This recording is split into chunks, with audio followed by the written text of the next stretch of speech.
Nous ne voulons pas la guerre avec l'Algérie. C'est clair, ce sont nos frères, nos sœurs, nos tantes, nos grands-parents, nos amis. Il y en a assez de ce vocabulaire. Assez de dire...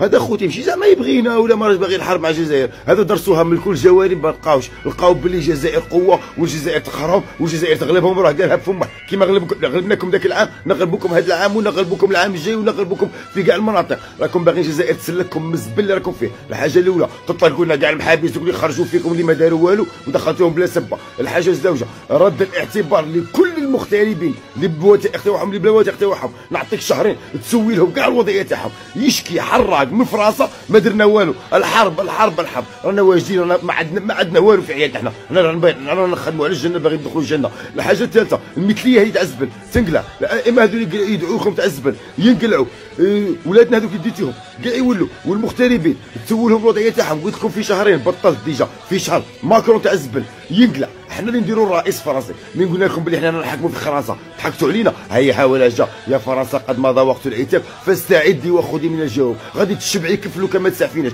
ملف ذاكره تجيبيه والخونه هذو، اي واحد يقول الجزائر ولا قال تبون قيسوا له والديه للزريبه، ما تجيبوه لنا الجزائر ما نسحقوش، راكم تفاوضتوا معنا وقلنا لكم لا، قيسوا للزريبه تاع الحمير هذيك وحنا ندبروا معاهم، الجبهه حكمت عليهم، الجبهه هي تدبر راسها معاهم، والحاجه الرابعه تزيدوا تطلبوا سماح من المغتربين ثاني، غادي ناكد لك على المغتربين، لازم ندخلوا بالنكوه ونروحوا بالنكوه، نعلبوا التصويره تاعكم، راه متوحشين والديهم يا كلاب بني كلاب الاخرين، زيد الحاجه الرابعه تطلبوا السماح من عمي تبون، تتخطرات الصباح وتتخطرات العشيه، تحيه عمي تبون وتحياتنا اعلى الرتب حتى الفاكتور، وتحيه الجزائر والله يرحم الشهداء ولا عزائر خونه، الخائن يقتل، تحيه الجزائر.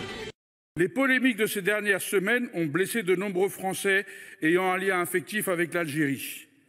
Ces femmes et ces hommes, véritables ponts entre nos deux pays, ont éprouvé une légitime indignation. Quant aux nombreux Algériens qui vivent, travaillent et contribuent à la richesse de la France, beaucoup se sont sentis stigmatisés, instrumentalisés et méprisés. Je pense notamment aux médecins algériens qui représentent la première nationalité étrangère exerçant dans les hôpitaux français et qui font fonctionner un système de santé à bout de souffle. Obsession de l'extrême droite et désormais du gouvernement, l'accord de 68 cristallise toutes les tensions. Cet accord a pourtant été révisé à 3 reprises. À chaque fois, Alger a répondu favorablement, permettant une collaboration constructive. Ces évolutions ont toujours eu lieu dans la discrétion, loin de toute agitation médiatique et dans un esprit de respect mutuel. Aujourd'hui, largement vidé de sa substance, cet accord constitue un frein aux droits des Algériens, les excluant de toutes les avancées législatives et administratives dont ont bénéficié d'autres ressortissants étrangers. Par exemple, les Algériens ne peuvent pas prétendre aux cartes compétences et talents instaurées en 2006 qui facilitent l'installation des travailleurs hautement qualifiés tels que les médecins et les ingénieurs.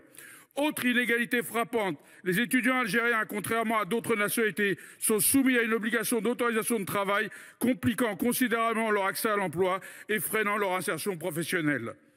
Vous l'aurez compris, mes chers collègues, le discours ambiant autour de cet accord de 68 relève plus du fantasme que de la réalité.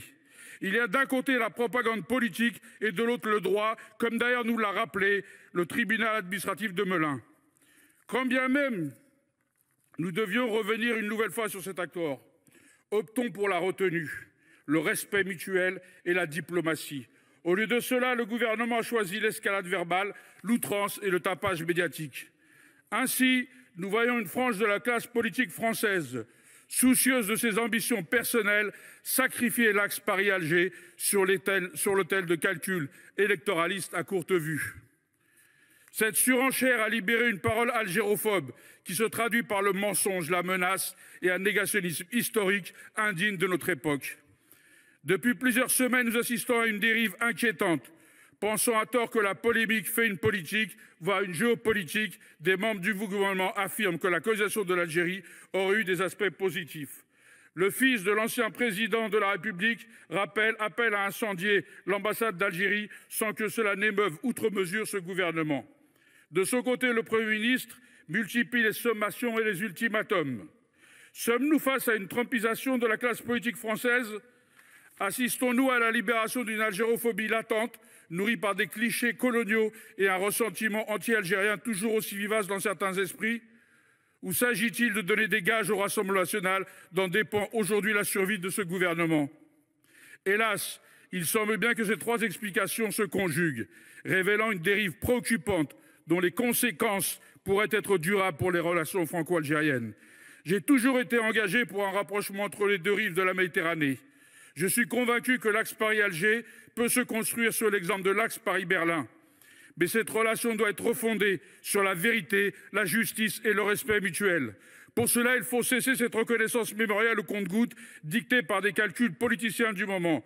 Car l'histoire ne s'efface pas, elle ne se maquille pas au gré des opportunités électorales. Elle doit être assumée dans sa globalité avec courage et lucidité. Clémenceau lui-même, pourtant homme de son temps, dénonçait déjà les massacres commis en Algérie en déclarant « Nous avons rempli l'Algérie de ruines et de cendres, nous avons à répondre de milliers d'hommes massacrés ». Ce constat dressé il y a plus d'un siècle reste d'une actualité criante face aux tergiversations de notre pays sur son passé colonial. Il est temps enfin que certains réalisent que le seul bienfait de la colonisation fut la décolonisation. Ne vous en déplaise.